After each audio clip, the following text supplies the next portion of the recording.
Kenaikan harga BBM non-subsidi jenis Pertamax RON 92 dari Rp12.300 menjadi Rp16.250 per liter dan Pertamax Green RON 95 dari Rp12.900 menjadi Rp17.000 per liter. Mulai Rabu 10 Juni 2026 akhirnya memicu gelombang demonstrasi di Jakarta dan Bandung, Jawa Barat. Bagaimana jalannya aksi tersebut dan mengapa kenaikan harga Pertamax yang berbarengan dengan kenaikan suku bunga Bank Indonesia dinilai menjadi badai ekonomi bagi kelas menengah atau kaum mendang-mending? Kita bahas. Sekelompok massa menggelar aksi unjuk rasa di Jalan Cikini Raya Menteng, Jakarta Pusat, Rabu 10 Juni 2026 malam. Demonstrasi diwarnai aksi pembakaran ban yang menyebabkan arus lalu lintas tersendat.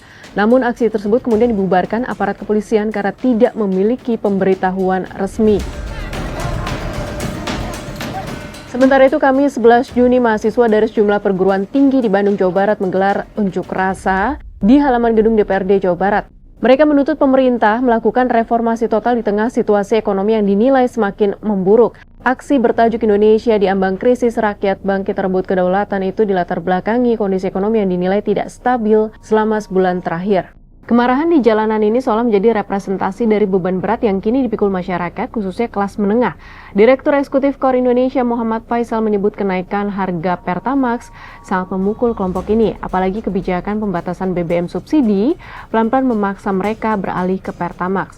Penderitaan tak berhenti di situ.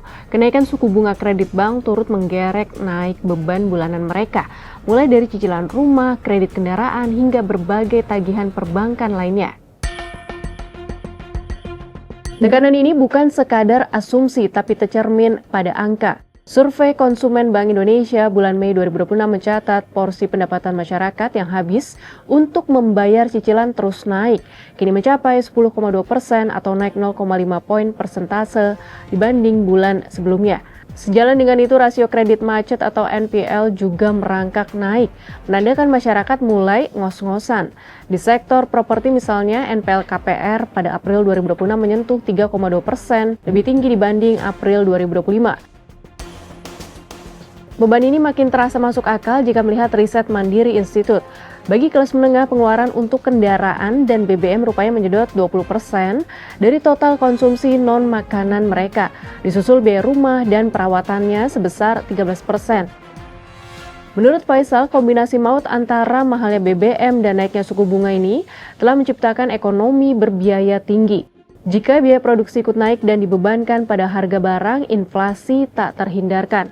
Ditambah rupiah yang masih tertekan, daya beli masyarakat bisa tergerus habis, yang ujungnya mempercepat jurang kemiskinan dan penyusutan jumlah kelas menengah di Indonesia.